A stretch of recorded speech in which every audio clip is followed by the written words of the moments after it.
Hi students, this is Alex here. In the problem, in a rice mill, 7 laborers are receiving the daily wages. This is modal wage. Modal wage is highest repeated. Now, we have 500. Where is 600? That's 800. That's 1000.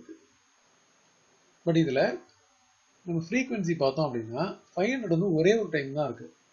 600 is 2 times. 800 3 times. And 1000 is 1 time. So, total in the 7 laborers daily wages is a table. This is highest repeat. In the 800 is 3 times repeat.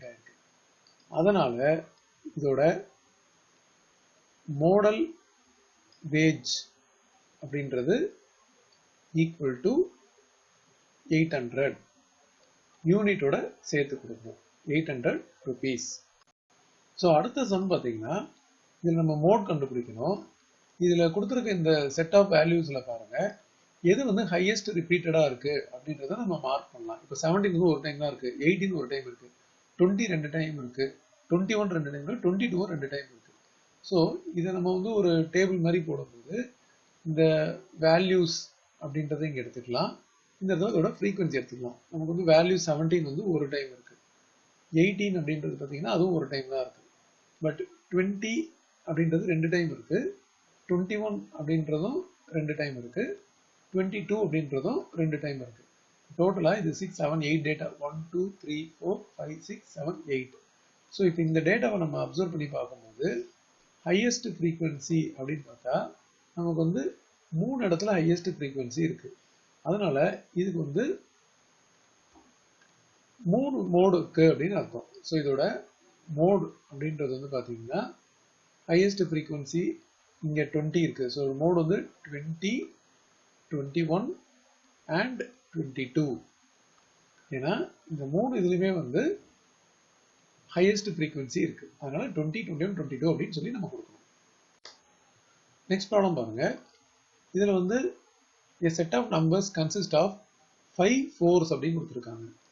So 5 4s அப்படின்னா இந்த 4 அப்படின்ற number வந்து 5 time வந்திருக்கு அப்படின்னு அர்த்தம். So 4 அப்படின்ற number வந்து 5 time வந்திருக்குன்னு அர்த்தம். இது வந்து நம்பர்ஸ், இது எத்தனை டைம் வந்திருக்கு அப்படின்றது நம்ம ஃப்ரீக்வன்சி அப்படின்னு இருக்கலாம். அதாவது 5 4s, அதுக்கப்புறம் 4 5s. ஸோ 5ன்ற நம்பர் வந்து 4 டைம்ஸ் வந்திருக்கு.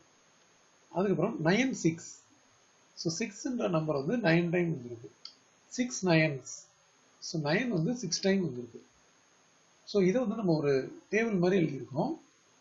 அண்ட் இதில் ஹையஸ்ட் ஃப்ரீக்வன்சி எது அப்படின்றத நம்ம பார்க்கணும். ஸோ ஹையஸ்ட் ஃப்ரீக்வன்சி அப்படின்னு பார்த்தீங்கன்னா இதில் வந்து 9 இருக்கு ஃப்ரீக்வன்சி. பட் அந்த 9க்கு கரஸ்பாண்டிங்காக இருக்கிற நம்பர் வந்து பார்த்தீங்கன்னா 6. இப்போ இதோட மோட் அப்படின்றது ஈக்குவல் டு 6. ஸோ அது மோட் சொல்றதுக்கு முன்னாடி நம்ம இந்த இடத்துல வந்து ஹையஸ்ட் ஃப்ரீக்வன்சி இஸ் 9 அப்படின்னு சொல்லிட்டு அதுக்கு கரஸ்பாண்டிங்காக இருக்கிற நம்பர் வந்து 6. அதான் மோட்.